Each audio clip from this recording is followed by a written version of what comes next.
2020年5月27日，網上一帖子引發熱議。河南年輕少女在網上發帖稱，誰願意出40萬救她父親性命，就嫁給誰。如今1年多過去了，這個女孩怎麼樣了？她的父親有沒有得救呢？今天的主人公叫馮雙雙，1995年出生於河南平頂山的一個普通家庭，家庭情況算不上優越，甚至可以用清苦來形容。雖然家庭困苦，但父親依然把最好的愛都留給馮雙雙。4歲那年，馮母因為受不了這般拮據的生活，選擇半夜不辭而別。懵懂的馮雙雙並不知道，她以後可能再也見不到母親了。而父親為了不影響她的成長，只能騙她說，媽媽去了一個很遠的地方，只要她聽話，媽媽就會回來。馮父不僅要一個人拉扯女兒長大，還要養起這個家，經常感覺力不從心。但為了以後能讓女兒多讀書，不僅每日省吃儉用，而且還要多打幾份零工。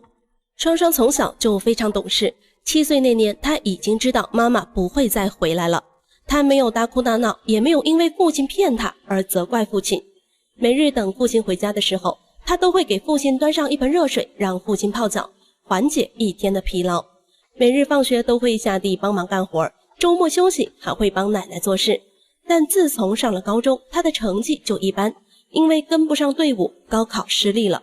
父親跟她提出要她復讀的想法，無論如何也要供她讀完書，但是馮雙雙拒絕了，因為她不想再看到父親為了供她讀書而整日勞累，所以她選擇輟學外出打工，為家庭分擔壓力。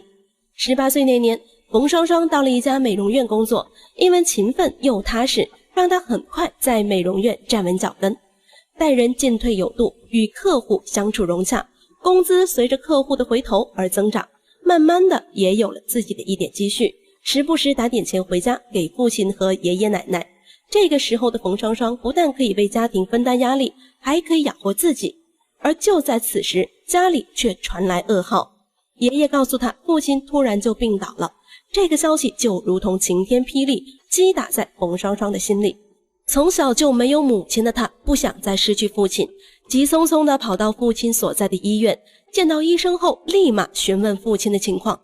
醫生告訴她，還好送醫及時，現在已經沒有生命危險了。這樣馮雙雙不由得鬆了口氣。但醫生接下來的話直接將她打入谷底。醫生告訴她說，這個病叫腎病綜合症，分為急性和慢性。慢性腎病綜合症是無法被治癒的，就算治癒之後，若有誘發的因素，很可能会有復發的情況，並且現在已經接近晚期了，必須要動手術。手術的費用大概需要40多萬左右。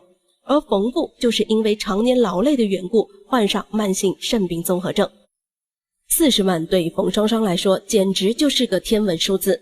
馮雙雙的工資滿打滿算每個月4000塊左右，不吃不喝需要10年才能攢夠40萬。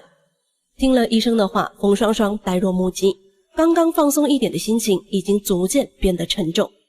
從小到大，他與父親相依為命，家裡除了爺爺奶奶就沒有別人了。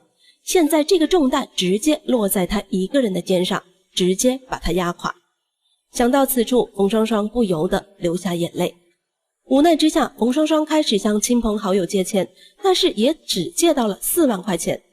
再加上自己的一點積蓄，也才5到6萬塊錢左右，對於40萬來說簡直是9牛一毛。在父親病情越來越危重，只能依靠簡單的藥物維持的時候，馮雙雙急得幾度落淚，時不時躲在醫院的樓梯角落裡哭泣。如果再不湊夠40萬，他可能要永遠失去父親了。萬般無奈之下，馮雙雙聽說網上曝光量大，所以決定在網上求援。他把家庭情況詳細編輯，然後發到網上，但是他的信息卻猶如石沉大海一般，經不起一絲浪花。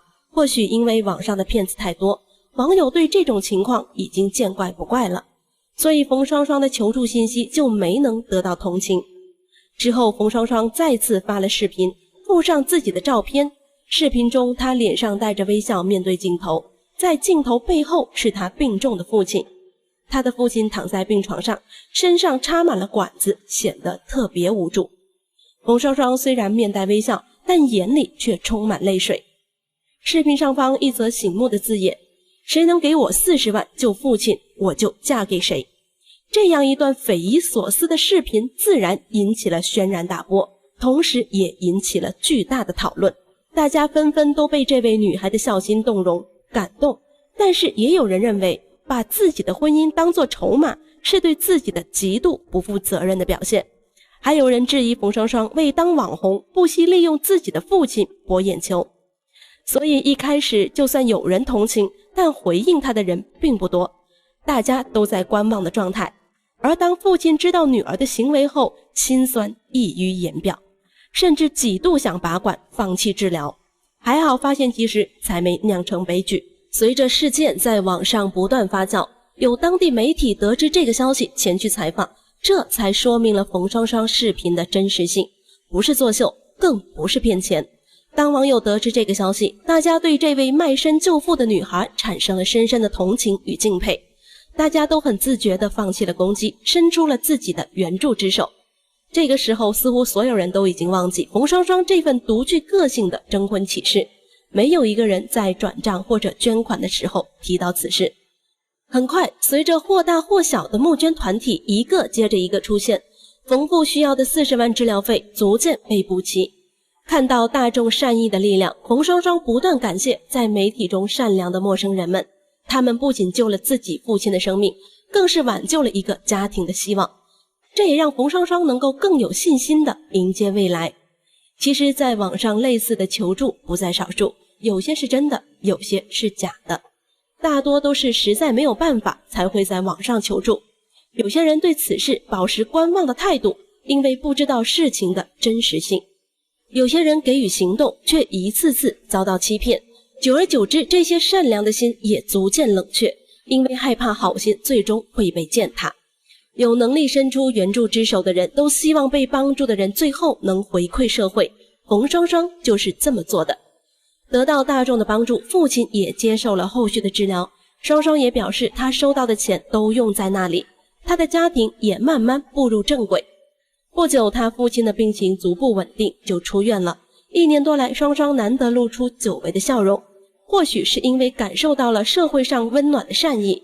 後來，馮雙雙通過努力被衛校錄取，如今正在學習，希望他能夠順利地成為一位白衣天使，照顧好父親和其他人。孝道一直是中華文化的傳統美德，人們善意的力量也能推動社會的和諧發展。馮雙雙的家庭無疑是幸運的，他們得到了人們無私的幫助。